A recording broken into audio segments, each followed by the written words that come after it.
Hello, we're live. Hi. Oh, Ah, we are how's it on. going? We're on Kumu. Check it out.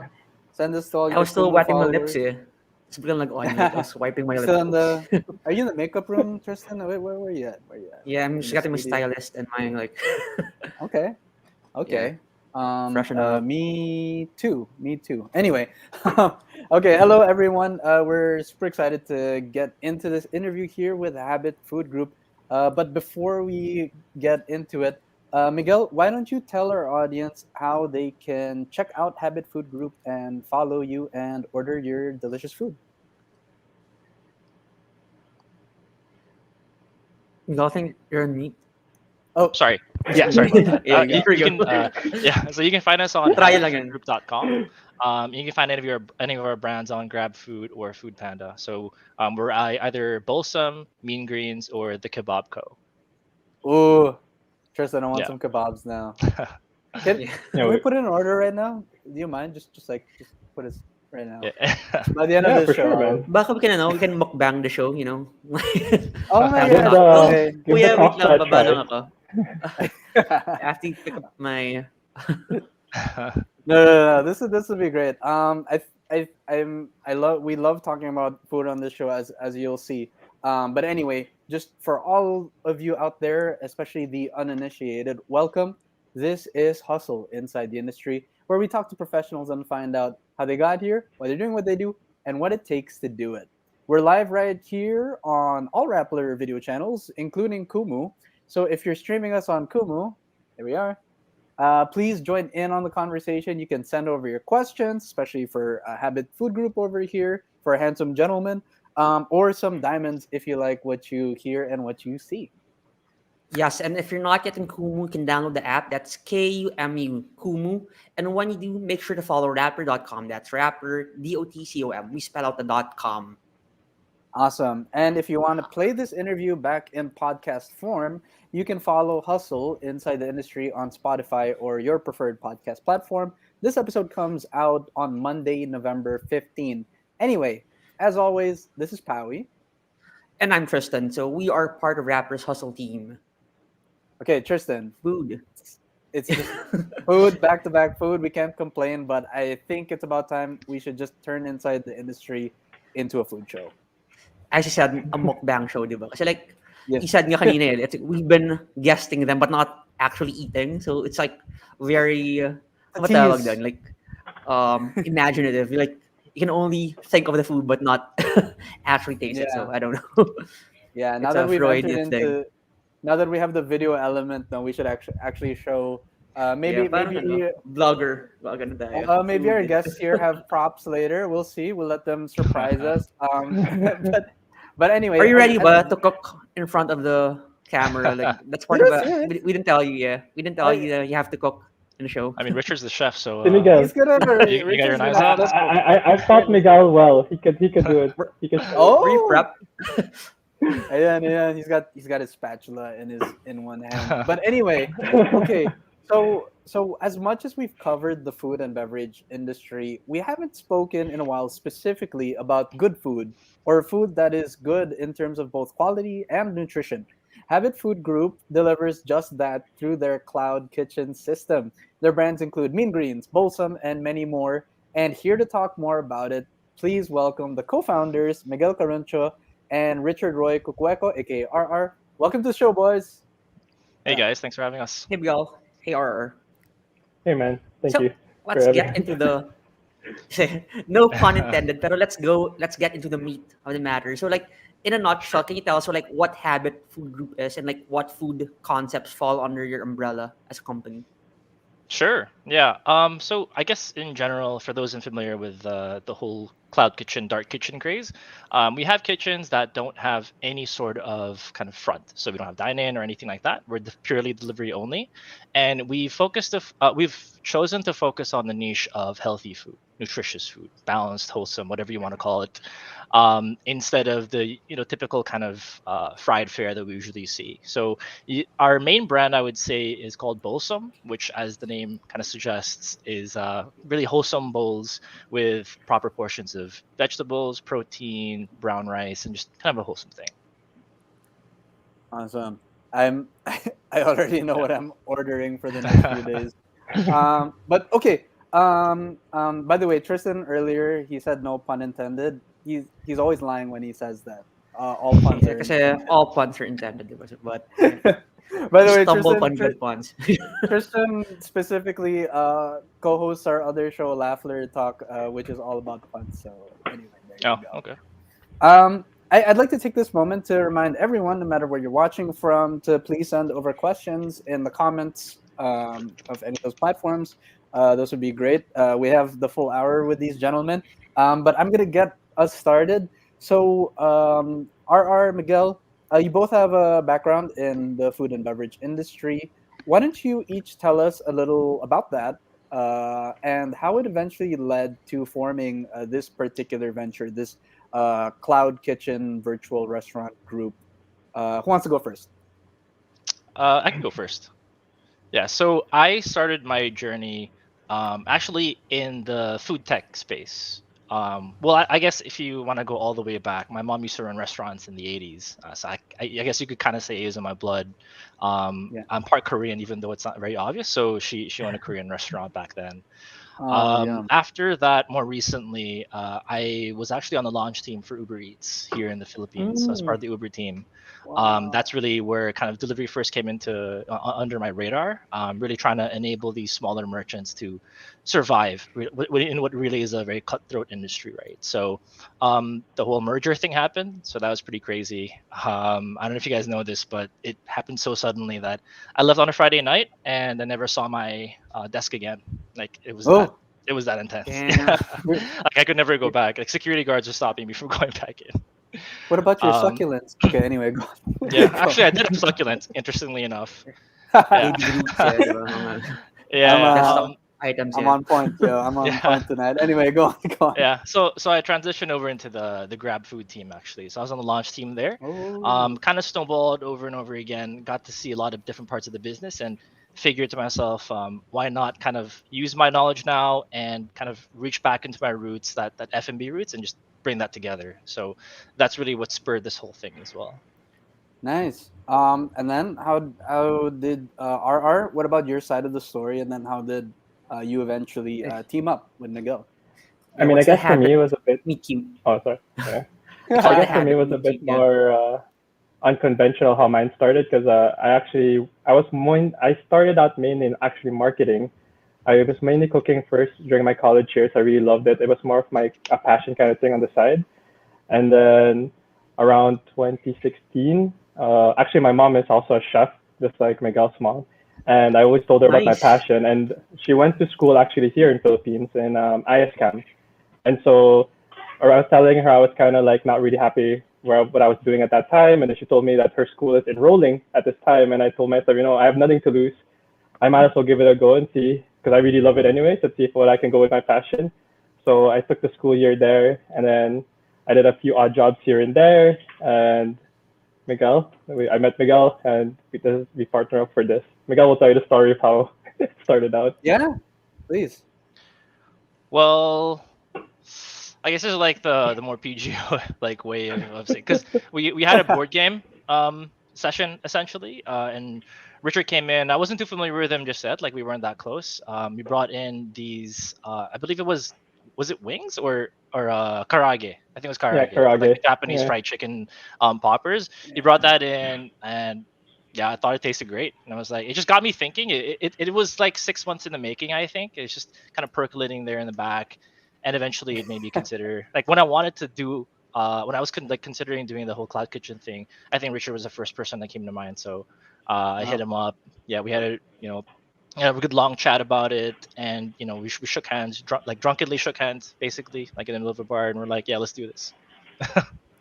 Yeah, like this Yeah. podcast, basically. Like coming up, we just drunkenly shook hands and then let's do Yeah. this. Yeah, yeah. That's I mean, Anyway, like, that's totally not what happened, but yeah. yeah, that's yeah. But It, that would be a thing that would happen between us, though, Tristan. That would be a thing. yeah. It was So, perfect for me because that year actually I told myself no matter what I wanted to start up like a food business no matter what. And I think I nice. remember I met you at Paui at Polilius as well with George and the rest. And I was Ooh. telling you guys as well, I wanted to do like a karagi stand. Actually, it's published Yeah, on, man. which thankfully, like, Miguel came here and gave me a better idea because with the pandemic that happened later on, man, that would have Ooh. hurt. That Ooh. would have hurt. Yeah. Pero guys, ito ulit tayo eh. We've been talking about the food. So like, we want to know, is the karage available? Like, how can we get it? Where is this Caraga? It's your origin story. The karage is actually something we didn't end up going with. But it is I something know. that we're I planning was on like doing. thinking Yeah. about like which one of the restaurants would have this. Like he says, he got Yeah. the idea from Karaage, but then there's not. I still try to float it once in a while to Miguel. It's just at the moment, it's like a bit. Yeah. There's a lot of other concepts and stuff, but yeah, when eventually we'll get around back to my karage someday. Well, parang Avatar, like just when we needed him the most, it vanished. Anyway, speaking of like karages and other concepts, I want to talk about progression since you said you're planning to get back into that karage. Sorry, guys, this karage will be Yes. something brought up continuously. But anyway, speaking of concepts, like how did you develop the different food concepts from under the habit food group? So it seems like you have a diverse set of brands under your group alone. So how did that Mhm. like okay, Cloud Kitchen, karage, and then branch out? Just take us through the journey. Sure. I guess it'd really be a combination of more the logical, strategic side of things, as well as the creative side. Of course, it's food. I mean, it's really more of like an art more than anything. You can't tell someone like, "Hey, make this specific type of thing and only this." However, there's also still like the business side of all of it. So with cloud kitchens, there's a lot of data that goes into how you make decisions. A lot of that is incorporated in. So in terms of cuisine selection, for example, it would make the most sense to pick the things that are the most popular right now, right? If you're taking like risks, chances, you want to mitigate that as much as possible. I think the other thing you have to also start looking at is how far off in the future do you want to think about trends? Because there are, for example, there are a lot of brands that spun off doing the sushi bake craze, right? But did you like? I mean, like sometimes it doesn't really like pan out to be something over the longer term. Um, whereas something like, which is what we were really kind of making our bet on, is the healthy, nutritious kind of space, and especially specifically making that more affordable. From then on, it's really about branching out and combining that together with our roots. So, just as a really, really specific example, our best-selling item at Bolsum is the bulgogi tenderloin bowl that we have. And that Yeah. sauce, a lot of that, that kind of went into it is actually the sauce made by my mom all those years back, right? Like in the Wow. 80s. Nice, nice. So it's really kind of drawing on from experience, just slapping on a little bit of like that strategic sense based off of the data, and then continuing to iterate from that. And like I guess another interesting piece as well there is one of the biggest at least advantages of doing cloud kitchen is you get that iteration aspect there. Like you get to Yeah. see if something works. You can quickly drop You it. test There's it. no You test it in the market. exactly Yeah. yeah, there's no real cost to deploying it fundamentally, right? It's not like I have to build, an X million peso storefront or anything like that. It's just that if I didn't like it, let's drop it tomorrow. And we've killed brands, we've killed dishes, well, quite often actually, I would Yeah. say. Wow. Yeah. Wow. Do you want to add to that and maybe tell everyone how your work there? I think you're the chef, right? Yes, So I'm the head chef on head of the yeah. R&D there. So I mean, the beginning for us, like Miguel said, it was a lot of creativity because we had a lot of open space and I could use whatever I wanted. So actually, Mean Greens and Balsam was kind of like the baby that was made from just like being able to play around in the kitchen as much as I wanted. And then as we Nice. developed and grew, issues start coming up in the kitchen as such as training of staff, complexities of dishes, and then now it's a bit more difficult in the sense that we have to think about what's the highest impact dish that we can create or concept that we can create, whereas at the same time not having too much complexity or difficulty in training for the staff. And I think sometimes that is the bottleneck these days. But yeah, it's fun. It's still very fun. I think Yeah. yeah, R&D is really fun. Actually, I've gained a lot of weight in the last month or two because I'm actually R&Ding hamburgers. I've eaten more hamburgers in 2 months than I've eaten in like 5 years. I'm not even kidding. Yeah. Wait. Come on. Like Tristan, we gotta send these guys our addresses. Like, what's going on? We're here, yo. We're here. Yeah, So send it, man. we're I'll send you guys. Testing. I'll send you guys some testing. We love sending to our friends to see we what their are willing opinions are. testers. Woo! Yeah. All Yeah. right. Yeah. Woo! Boom. Like can we Done A/B deal. testing like Pao and I are the Oh yeah. Give lab one of rats. us the bad one. I give him the bad one. Okay. Anyway, brilliant. I love it. We're getting a sense of the dynamic here. Reminding everyone watching and listening in, you can send your questions in the comment section. Please do actually. And if you're in Kumu, please send diamonds and hearts. We love those. It really means a lot to us.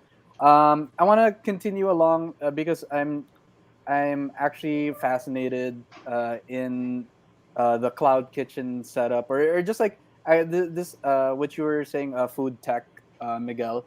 Um, Yeah. based on your website and your info, you mentioned that you kind of pride yourselves in balancing both like the quality of the food and the price point. That's an interesting thing because like the in like business fundamentals, it's like you either have to make it fast, cheap, and good, right? So why don't you Yeah. tell our audience like how do you go about maintaining both the quality and making it accessible? And does maybe I'm just a little curious, maybe does the cloud kitchen aspect help that because you're so lean, you're able to do that strategically? Why don't you tell us more about how that works? Yeah. I think fundamentally, one reason that we're able to kind of play around with that triangle that you mentioned, is simply that the overheads for running a sorry, my light's flickering here. The overheads for Party's going here. maintaining, yeah, I know. The overheads for maintaining a cloud kitchen are pretty different. Like the cost dynamics are pretty different, I would say, which allows you to save a decent amount, at least from the perspective of having a front of house, having servers, waiters, and Yeah. also paying a premium on rent for real estate, right? Like being in a mall is not cheap, basically. And we're trying to really like foster this idea of converting some of that cost savings into something that will allow us to maintain quality without really Mm. sacrificing the price.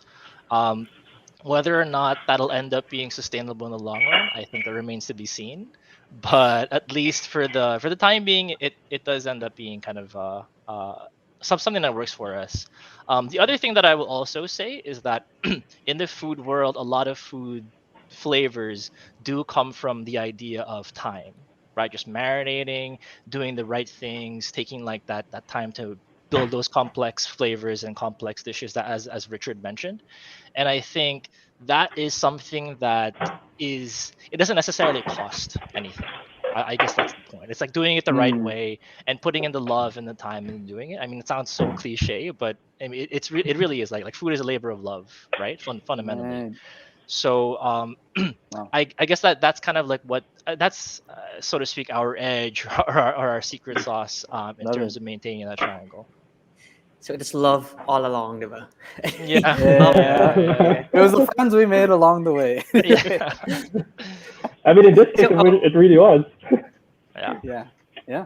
so we've talked about like the concept, like the origins, but I wanna like take things into practice. So like we know that the big elephant in the room is like the pandemic. So you came up with the idea of like the cloud kitchen even before the pandemic, correct? So I wanna Hmm. ask like how did you then like differentiate yourselves? So like you mentioned that you started January 2020. So it was like the onset of the pandemic and then like a Yeah. lot of people were also digitally transforming their businesses to become more cloud kitchen ready. There's a term where like Hmm. be be basically a ghost kitchen as well. So like how did you from being a innovator, from being like a Mm. um niche service provider, you also had to basically enter a landscape where everyone was doing the same thing. Sorry, did it Yeah. make sense? So anyway, Yeah. so Yeah. how did you differentiate yourselves? How did you prepare yourselves? Sure. Yeah. I think that's a really good question, a really good point, because to be honest, trajectory wise, there was really an inflection point once the pandemic hit. Like the number of orders, just kind of system wide, even countrywide, just spiked. Right. Of course, with the adoption of Grab, Food Panda is the only thing that people could really do to get food outside. But with that also, like you said, introduced a lot of competition. As in, if we were to kind of count it, or if I think about it, it like 20x the number of people in our vicinity that we were competing Mm. with in all of Right, these right. specific categories, and it's crazy. I think like it's really kind of thinking about the spectrum of things, from a kind of like fast food to a fine dining at this point. Because on a fast food you want something really really fast, obviously, also something very very consistent in terms of quality, and then on the fine dining side you sacrifice time to create something a bit more special. So we're kind of like, I think in the beginning our minds were really more focused on the fast food aspect of things, like really churning orders out and everything, because as we were preparing for, I guess, like that growth and that scale, in our minds that was going to be the principal problem. And then this whole competition, like this insane intense amount of competition came in, and the problem started becoming how to differentiate ourselves, how do we kind of, in a sea of a bunch of cloud kitchens, and more are popping up every single day nowadays, right? I mean, like home kitchens, home chefs transitioning, like buying their first, stove, oven, whatever, putting up an Instagram selling thing. It started becoming how do you differentiate through the food, and then also started to think about how do you differentiate through a brand. To be perfectly honest, I think we're still lacking on the brand front. I think that's something that we can definitely work on. But in Mhm. terms of the food, it really has just shifted how we think about the level of complexity. Again, I mean, kind of sound like a broken record here, but the level of complexity and care that goes into the food, and then Mm. the tackling also the associated risks, in terms of training our team, our staff to be able to accommodate that. Because now we're looking at kind of a different level of talent to really keep up and really kind of take that quality and maintain it. Mm-hmm. Yeah, yeah, and again, on the in terms of like differentiation competition, you Tristan, they were still a niche. I mean, even though they entered into, even though all sorts of restaurants were going into online delivery, they were still more, you're in the more healthy, wholesome, whatever. Yeah, But that is yeah, still immensely competitive yeah, regardless. Yeah, Um, parang but ang point ko yeah, lang was like it was an of course like the food concept is a niche, but also like their practice. It's like yeah. okay, we're doing cloud, yeah, but then everyone's doing exactly. cloud na rin. So it's like a niche Hmm. within a niche before, but then like yeah. Yeah, I used to but remember back then in the day for Miguel specifically, like it was the stress level started increasing like every month. When we first started out, our competition around the area, like for Food Panda specifically, we only had like maybe 15 other restaurants. Actually, that was one of the biggest reasons why we wanted to do this. Is that we love to eat online, and there wasn't that much option back then, especially for the healthy side.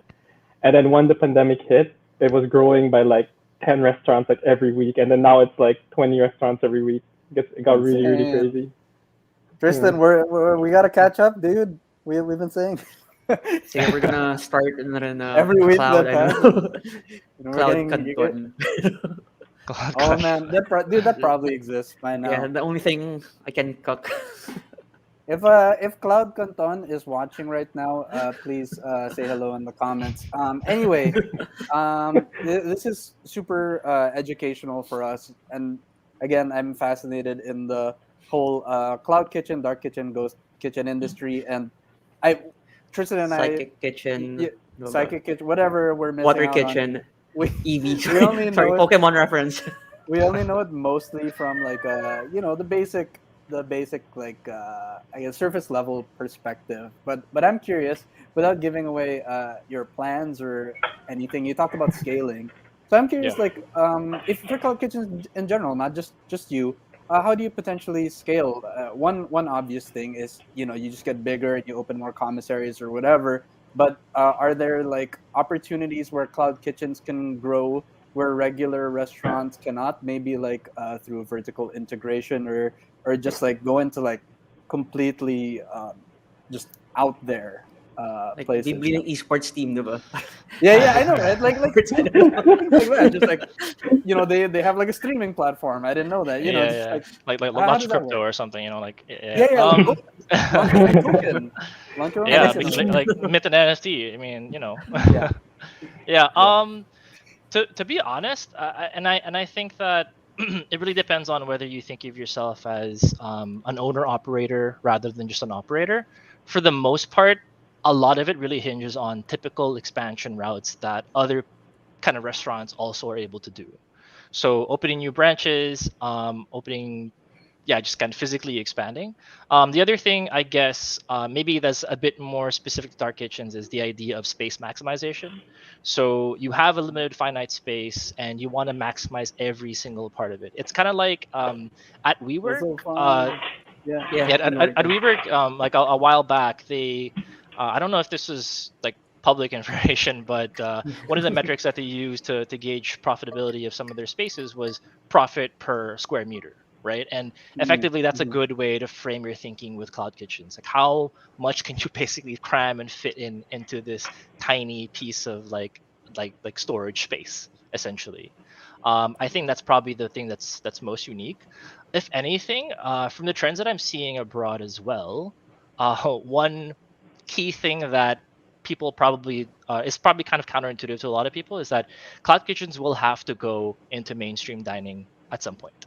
Like if you want to go kind of sustainable over the long term, build a brand, get the foot like digital or the physical footprint, it is necessary to do so. And I think that you'd be kind of remiss to not incorporate that into your strategy. So as an example, I won't name names locally. I'll name names abroad, so that just Okay. makes it kind of Yeah. like easier. Yeah. There's a company called Hangry. It's based in Oh, Indonesia, and as part of okay. the cloud kitchen company, it expanded pretty quickly. Part of the strategy is to launch these flagship stores that are beacons, so to speak, for their brand. It's up to them whether they want to kind of market their specific brands under this umbrella or the actual group itself, but um, there's a lot more in terms of regular food groups, in terms of similarities with regular food groups and cloud kitchen groups than one would think, I'd say. Yeah, Yeah. I just wanted to riff off of that really quick, Tristan. That almost sounds like the Instagram business model, or like Instagrammable restaurants Yeah. where the like they have a pop up, and then you know people like just go there for the gram, Yeah. right? But then yeah, Oh, another thing too is that, sorry, just going back to that owner operator versus operator piece. There are business models where you just own the space and you're effectively just renting, yeah, that's right? true. You just rent If it you out. end up getting like a lease on a bigger space that you can't end up utilizing, you can always slap a wall on and be like, yeah, does anyone else want to do this with me? Sorry, is that one of those like? So Tristan and I always ask this, but since there's so many uh, Pokemon types of the different kitchens, when you rent it out, is that dark kitchen? Like which one is the what you said, the leasing out? Does that have a name or it uh, doesn't? to be It's honest, man, the I have no idea.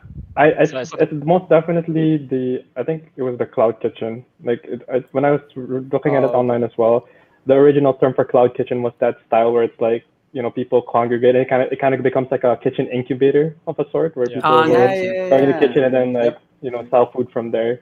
Oh, And I think dark kitchen is more of a term for actually dark kitchens always existed. It was kind of the kitchens that some of like franchises or big brands here that use, where they kind of it's kind of mm, like a mix of a commissary kind of like, but they were yeah, calling it yeah. dark kitchen because sometimes they'd be like example like there'd be a Pizza Hut in the middle of nowhere, but that would be yeah, servicing, right? But they wouldn't have a dine-in. That's kind of where the dark kitchen Oh, kind of came in. yeah. okay. Because That's I yeah, think that's pizza we're places are really like the king of delivery a while back. So yeah. they're actually the innovators of dark Domino's. kitchens in Oh my general. gosh, Domino's, right? yeah. Anyway. Yeah. I want to highlight rin na like when you mentioned a while ago the business model of like ghost dark cloud kitchens. It's that it's like reconciling the unlimited space of like the cloud and like the physical space that you have. So like you have to produce Yeah, yeah. profit per square meter, the space Hmm. optimization. Anyway, moving forward, I want to also talk about the current trends. So I want to ask where you stand amidst the changing consumer trends amidst the pandemic. So I think like you mentioned, like your hero product, hero brand right now is like Bosom. So Hmm. do you see this like trend growing, especially right now that I think midway through the pandemic, people started eating healthier, looking for healthier alternatives to their often home cooking or like fast food consumption. Yeah. I think, yeah. I mean, personally, for us, the strategy is always going to be melding together flavors that people are more used to in kind of novel formats. So, like the bowl thing, the flavors that we use, like Korean flavors, like really strong kind of umami flavors. Like this is something that's pretty Mm, commonplace here in the Philippines. Going forward, it's really going to be part of like an integral part of our strategy. Um, aside from that, I mean, I guess your question was really more about how do we fit in, I guess, in the spectrum Yeah, of and like things, we right? see, yeah, we see yourselves like benefiting from this change in Filipino diet, etc. Yeah, for sure. I mean, I kind of see it going both ways. The niche, the healthy niche in general, is quite small, and I think the interesting thing about it right now is that it's also a very expensive trend, and we're out here to basically prove that that shouldn't be the case. Um, Mm, however, old habits die hard. And if you think about the best performing brands on these delivery platforms like Grab and Food Panda, it's always going to be the fast foods of the world, the Jollibees, the Yeah. McDonald's, and everything. And I mean, there's not necessarily anything, I guess, fundamentally wrong with that. It's just something that we're kind of like the counterculture kids right now. Like we're just kind of Mhm. trying to think about, um, can it make sense that we make fast food that's healthy, basically? Like that's kind of Yeah. the mm. vision. Actually, wanna ask if you don't mind if you don't mind sharing. Like, do you like set a price cap when it comes to like the healthy dishes that you make, like to Mm. never reach this price point, etc. Yeah, not necessarily. I think what we're trying to go for is more of X% of our menu is below this threshold. Maybe like that, Okay. that's the best way to put it. We do have some items that are a little bit on the pricier side if people so choose to want to do that. We also make use of like add-ons, like if people want to kind of spruce up their dish. But for the most part, I would say it's yeah, like there's more of like an average that we're looking for an X% of our menu. Mm, Okay. mm. Yeah. Nice. Um, okay. Well, we're gonna talk more about the trends as we go along this right now. We're gonna look forward. Uh, we're gonna move forward into the future now. Mhm. Looking ahead. First of all, are you guys on TikTok, by the way? Okay. Anyway, I'm not on TikTok yet, but Rappler is. Rappler is. He's Or the been on it. metaverse, diba? Is Yeah, yeah. is it? Oh man, yeah. Metaverse. There you go. I'm sure that I'm sure these guys have insights. But yeah, we want to talk about where the trends are potentially going. So, in your opinions, maybe both of you can share.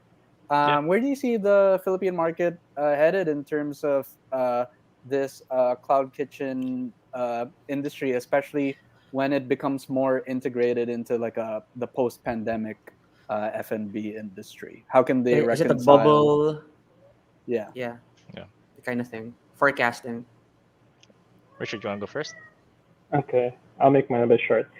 I mean, for Mhm. me, I feel that it definitely feels like a bubble. Like I'm fairly positive that by around next year or so, hopefully, right? Fingers crossed that when we start getting back to a bit of normalcy, I feel that people will definitely want to start dining in a bit more, meeting their friends again, and the online sales will take a bit of a hit here and there. So I feel that in the future for cloud kitchens to survive, they'll definitely transition a little bit here and there, like Miguel was saying before, to a more mainstream line in order to keep their brands alive. I'm not sure how many brands they're going to choose. I mean, for us specifically, we'll definitely choose our core brands, but that's what I see at least for the near future for Philippines, Hmm. for us at least. Yeah. And you, Miguel? Yeah. So I guess there are a couple of ways that I think about this. I'll focus more on the food side of things, and then maybe I'll touch up on the tech side of things like after. Yeah, please. The food side of things, I guess in terms of like macro trends, and you're kind of seeing this as well with like companies like the Maxos Group, where like they're having all their brands effectively into one Yeah, commercial brand. Like have you guys seen that? Like it's basically Yeah.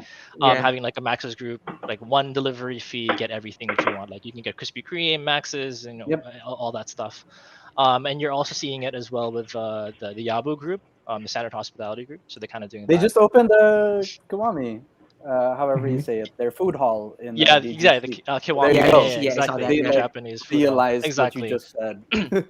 Yeah, exactly. So this food hall experience, I think, is a trend that's gonna kind of continue to stay. Also because of the benefits from the delivery perspective. I'm kind of on the opposite side here for Richard. I understand that there's probably going to be a market contraction once things open up a bit more, but I think delivery is here to stay, and it's never really gonna go away. I mean, it's so ingrained into our regular like ordering culture right now that it's kind of hard to think of a future where that's not there.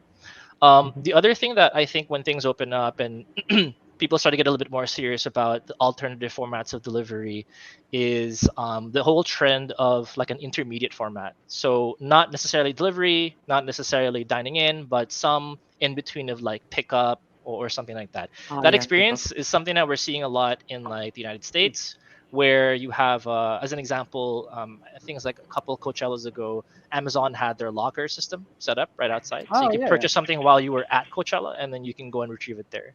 And there are yeah. companies that are doing this from a food perspective instead. So instead of opening like a massive restaurant, you have these like cubby holes where people can order from an app and come and pick it up. And you're also seeing something similar in Damn. China. Now it's a little kind of weird and bad taste to talk about Luckin Coffee, but they Okay. used to. There was like, they were kind of the pioneers of that, I would say, in at least in this space. So Wow. yeah, so that's an yeah. So I guess that's in terms of format. Tell me if I'm talking too much. Like, you can feel free to No, stop It's me. please. fine. Like, We love this. We love the Okay, you forecasting know what? and okay. We're the giving you the whole statistics and show. stuff. Yeah. You're hired. Another another thing too is that I think people will find that the time it takes for them to see something on their feed to the time it takes for them to see it on their plate, that time is going to reduce sharply, drastically. Meaning to say that Wow. the trends that you see on Instagram, the trends that you see on Facebook, it's going to show up on your plate, show up on a food place nearby you a lot faster than you What? expect. Okay. So, for example, the Dalgona coffee, the whole egg drop sandwich, all that stuff. Like, Yeah. if I drop.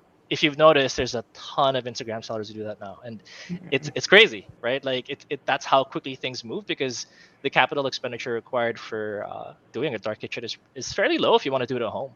Like, Yeah. you already have a stove, you already have a pan, just do it. Go to the Yeah. grocery, buy some food, and do it. Yeah. Um, at least, oh no, go ahead. Yo, go ahead. Go ahead. Yeah. Yeah. At least I feel like I'm talking a lot. So again, No, really it's feel free fine. to It's stop fine. me Yeah. anytime. Keep it going. I think the last time, the last thing that I kind of want to mention is that what is probably not too obvious from a third party's perspective is that, at least within cloud kitchens or with the proliferation of delivery, you really start to think about food production as like a factory. You stop thinking about it as if it was a kitchen or a restaurant, because the volume that you are seeing is not limited by the number of seats that you have anymore. It's Mhm. limited by almost nothing, actually, pretty much. So you have these spaces that are not built, that basically were not ready for this level of volume, and now you're kind of forcing to think about things a bit more methodically, rather than how you would before. Mm. Yeah, so kind of factory like operations, and a lot more, well, hopefully, I guess this is kind of like a pipe dream in the Philippines, but a lot more automation. Right. Yeah. Right. And But the then maybe metaverse, like diba? reconciling with the health and the quality, right? Because I Yeah, think that yeah. was like what you're trying to do, right? Because we thought that speed, came at the expense of quality, and vice versa. Yeah. But maybe we're finally heading towards that future. I One keep day. bringing up the Tristan, metaverse as a joke because, like, the, okay, the IG food you can virtually eat it, but no, Yeah. I was gonna say, you know what I sim thought he was style, gonna yeah. say, Tristan. I thought he was gonna What? be like food printers or something like that. I was like, oh 3D my I printed god, food, mean, yeah. my childhood 3D printing dreams. food. Parang Doraemon lang ah. Di ba? I think Doraemon had I'm like had trying to that. think, like yeah, I used to think about that all the time. um, okay, I did have a follow up question, maybe from uh questions ago, because I wanted to clarify. I might have misread on your website, but I feel like you might head in this direction anyway. Um, were you also going into, I don't know what the right term is, but I guess it's closer to like the grocery business, because I think I saw you do pride yourself on Mm, like having like fresh ingredients and whatnot. yeah. Prior to this podcast, Miguel, you were talking about growing your own produce and stuff. Is that Yeah. something you're also exploring to actually deliver to consumers? Yeah. I don't think we're exploring to deliver it to consumers just yet. I think that what we're really trying to go for, at least kind of on the trail of thought of alternative sources of revenue, or not really alternative sources of revenue, but more kind of integration, is that we're trying to grow our own food in the kitchen, with this whole like hydroponic vertical farming craze thing. We're trying to really kind of create the Sick. idea that prepare or cook the food 5 feet from where it was grown, right? And I mean, like that's the whole idea, Nice. to really reduce number of food miles and everything. So I wouldn't say it's an alternative source of revenue, and I don't think we have plans on necessarily selling that. But at least with our experience during the pandemic, where our supply chain basically getting absolutely destroyed, Yeah. Yeah. it was something that we decided to kind of explore a little bit. I mean, maintains freshness Wow. for one, but two, it's also that the price of our produce doesn't 10x over like 2 days. It's true. Yeah, How about we talked about like what's next for sorry, basically you already like gave us tease of like what's what you're experimenting with, but yeah, maybe you can tell us more about like what are your plans in the next months or next year or so. Like how do you see your business growing? Like what do you plan on yeah, adding more brands, etc.? yeah. I think this is more of a conscious choice for us, but we don't want to create these like massive mega kitchens that some others might be doing. So we're really limiting our space because again, we want to keep that quality, and we're okay kind of limiting the ceiling, so to speak, of the number of orders that we can fulfill, as long as we can make sure everything is right. So in terms of that, our expansion plan is pretty vanilla, I'd say. Really, it's about having coverage of the entire Metro Manila, which is a lot easier to do, of course, with deliveries because you're really going at it from like a radius perspective, rather than Yeah. like have to be in every mall or anything like that. The other thing as well, which I kind of just spoke about, is the whole integration with the supply chain. So aside from building deeper kind of relationships with the people who supply us, the farmers, it's also de-risking by growing our own food, basically. Yeah. I mean, it's You it's know where something it's coming interesting that from. exactly. It's pretty interesting too because like our kitchen managers are really into the idea. Um, I guess it's just kind of, I mean, the Philippines is an agricultural country, right? So at some point, a lot of us have had some sort of history with it. So it's a pretty cool way of bringing our roots to the modern age, I'd say. Wow. R, did you want to add to that? Maybe from the chef's perspective? Yeah, What's next for you? Karage news. Come on. Let's I mean, manifest I this. guess Karage, man. I guess for us, the nearest future, we will add one new concept, which is I was talking about already. We will be adding burgers soon, and once Boom. we add those burgers, we'll take it a Nice, bit slow, nice. like Miguel was saying as well. We really want to think it through on what the next concepts we want to add per se, and it's yeah.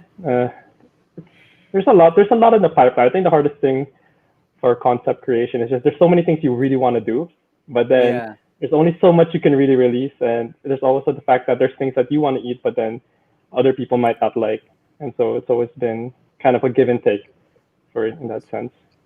Just pace yourselves, Yeah. That's great. Um okay. Well, we're winding up really nicely into the end of this interview. Just one last question before we start ramping up. Any last bits of advice for our aspiring food and beverage founders, especially those listening right now? What advice would you give them to start their businesses? Ooh, so many things to say. So many mistakes we've made. um, I'll keep it more general. I think there's like really just a couple of things for me. Number one is just kind of know yourself, or like take a deep kind of hard look at how you want to grow your company or how you want to grow your own thing. It doesn't mean that other people are kind of scrambling to get that 10x 100x multiplier, whatever it is that people are chasing. That doesn't mean that you need to do that, right? So like for us, we bootstrapped the company directly. We specifically chose not Yep. to raise funding or anything like that. It's something that we want to keep kind of near and dear to our hearts, so to speak. It's a passion project turned into a business. And the Wow. second thing I'd say is uh, probably to start small, but start. Like do something, whatever you're passionate about, start it in the smallest way possible that you can think of, and eventually you'll be surprised at how that can snowball into something big. Oh, Nice. Yeah. nice. For Richard me, I or would probably say something similar to Miguel. I think the most important thing is if you want to do something, just start it small.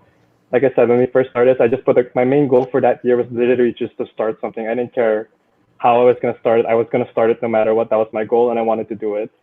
But the most important point, especially as Miguel said there, was that just start your costs low, and don't chase like you know what I mean. Like for me, I think the important goal first in the beginning wasn't even to make money per se. It was more like let's break even first, and let's see where we go from there. Yeah. Like Yeah. you know what I mean. Like Yeah. I think if you're gonna go into this thinking you're gonna make a lot of money, like I think this business is so harsh that a lot of people are gonna be disappointed more often than not. So go in there with an open mind, take it slow, just focus on your food, grow it, and if the people like it, it'll show. Yes, don't go chasing waterfalls. Yeah, There stick Yeah. to you the go. river breaks Exactly. that you're used to. Yeah. Yeah. Words of wisdom. Thank, thanks. Oh, thanks. Okay. Wow. I really love those answers. Those were quite profound. But I wish we could mine you for more wisdom. Hopefully, we mine some diamonds on Kumu.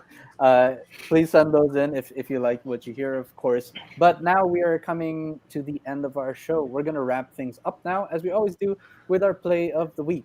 Now we talked a lot about work. It's time to talk about play. Any fun activities or recommendations for our listeners to unwind from the busyness of business? Who wants to go first? Who's first? I feel like I should go All right, last. all right. Yes, game. I go. All right. I mean, for me, it's really simple for me. Like I think if whenever I have free time, honestly, I'll play a video game here and there.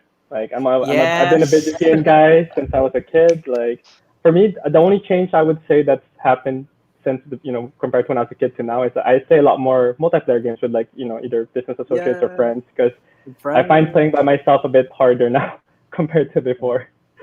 But Recommend the yeah. game. Oh, Yeah, yeah, I which mean, right game? now I would recommend. I mean, if you guys play any MMO, FF14, it's a pretty fun game. Nice. If you want to play a MOBA, League of Legends, always still a good game here in Philippines. Or you can You're play it playing even on your Wild phone Rift. now. Yeah, Wild Rift, you can Ooh. play it on your phone. So, oh, here a new one. You could play the new Pokemon game on your phone. It's like a Yeah. Oh, easier MOBA that's we relaxing. might Yeah, live stream that. yeah. No No. And promises. Yeah, we best should. one definitely workout. Like I just started it again. The pandemic's kind of wind down. You got a bit more time. Like find time to work out every day. I think it's been very beneficial for me, and I can say that honestly because I just started, and waking up and then doing a quick workout always feels a lot better throughout the rest of the day when you get like that To balance the that burgers, energy. right?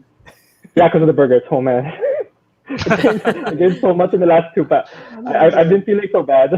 I just need to like work out a bit Offset it, more. diba? Yeah, I gotta There offset you those go. burgers. Too much meat. Tristan, that's Yeah. why Nice, nice. that's why RR is keeping his camera like a little like he's only like putting it Yeah, off the. di nakita Gusto yung mo soba, na, like, I gotta hide it a bit. Gotta lose it a bit. I need like a buzz. I love it. Yeah. How about you, Miguel? Those were some good ones. How about you, Miguel? Um.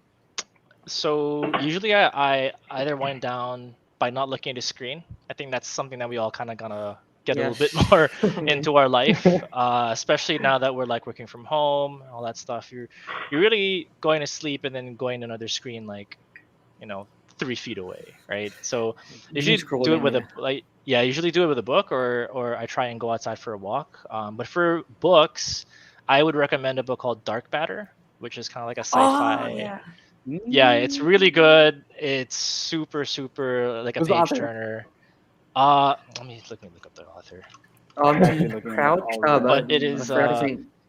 yeah, Blake Crouch. Yeah, Blake Yeah, Crouch. there we So go, Big this Crouch, yeah. book I read on my Kindle. I read like 80% in like one sitting. I slept at like 4 a.m. just doing I'm this. Like I literally I'm had the already adding covers it to my over, list. yeah, and I Adding it literally Yeah. to my just read list. 80% straight up. Nice. Ganda pa ng cover niyan. It's like black with red. Yeah. Yeah, Yeah. high It's a Dark contrast. one-off, matter. guys, or does Yeah. he make multiple books on it? I feel like this is a one-off, but Parang he one-off, does write yeah. other stuff, yeah. But there's not. It's like not part of the series or anything. Yeah, Okay, Dark Matter. Boom. yeah. I think that's my main reco. Or again, growing plants. I am up officially a plantito. Like I Wow! have my setup at Congratulations, home. by the way. Yeah. Yeah, yeah. Living the healthy life, man. You Plantino. gotta yeah. That's what we asked for, like advice as a plantito to like Yeah. fledgling We need plant to, growers. that's a new show for us. Tristan, how about you? Me, I've been rewatching Cowboy Bebop in Yeah, oh, preparation of me like too, next man. week's Me To premiere. get too. Yeah, ready for the Netflix? Is that for the get ready Yeah. yeah. for the Though live? part of me it's like I want to be optimistic, but like from what I've seen, I'm like I don't know if I feel it yet. I'm Like, watching it just because I want to watch Cowboy Bebop, the anime. That's really yeah, because and it's I'm on watching the Netflix. anime So right it's like, now. yeah, Yeah, so fun. but let's see. Yeah. I like John Cho, but right now the tone I can't like I don't know if I can reconcile like the tone of the original, which was very existentialist, very jazzy, Mm. very cool, and then this one that's more Can't Edgar beat it, Wright yo. slash yeah Edgar Wright slash black exploitation. So Yeah. let's see, let's see. Awesome. That's a great recommendation. Actually, I was gonna make a Cowboy Bebop reference earlier when Miguel was talking about the food lockers, and I was like, I'm gonna be that guy that leaves it there for years and it mutates into something. But anyway, awesome. I'm gonna end our play of the week with my audiobook recommendation. Actually, it's a regular book, but I listen to audiobooks. I listen to this in audiobook form. This one's a nonfiction. It's Peter Thiel's book Zero to One. It's his most famous one. I read one of his other books. It was okay, but this one is this one is there's a reason why it's Peter Thiel's most famous book. Peter Thiel being the Peter Thiel of PayPal and Facebook, and the book with that context, the book talks about companies and ventures that are really just like one of a kind and define an industry, and how you maybe do that rather than making a new thing of like an existing thing. This is like going from zero to one. So I found it fascinating. Mined a bunch of wisdom and advice from it, and recommend it. It's a quick one. I think it was only I think 5 hours. So basically, I'm really bad at math. It's basically Love 10. Diaz movie. Yeah, I was gonna say 10 inside the industry episodes. There you go. But definitely the 10 inside the industry episodes. Recommend those over the book. But And you're anyway, in okay. short film, you love Diaz. Five. Yeah, and short. What? No, his short film was a feature. Anyway, okay. Thanks so much, Habit Food Group. Thanks for joining us on the show. Yeah, thanks for having us. Yeah. It was awesome. Thanks, Miguel. Thanks, RR. Before Yeah. we Thanks say for having us, bye, Tristan. last plugs. How can people follow you again? Sure. So you can visit us on habitfoodgroup.com. You can also order there if you feel so inclined, and you can find us on Instagram or Facebook at BolsomPH. Nice. Yeah. Okay, and you can always follow your hosts. I am at Powie Fiction on Instagram. Tristan. And I'm at Tristan Zinamban across all platforms, including LinkedIn. LinkedIn Live, yeah. That makes sense. I'd hope you went with that as your LinkedIn Yeah. handle. But Write okay, me Reco, diba? I don't know. connect I'm on riffing. LinkedIn. But thanks also to Rappler's production team. Thanks, Marga, our community team, Ia, and our creatives team.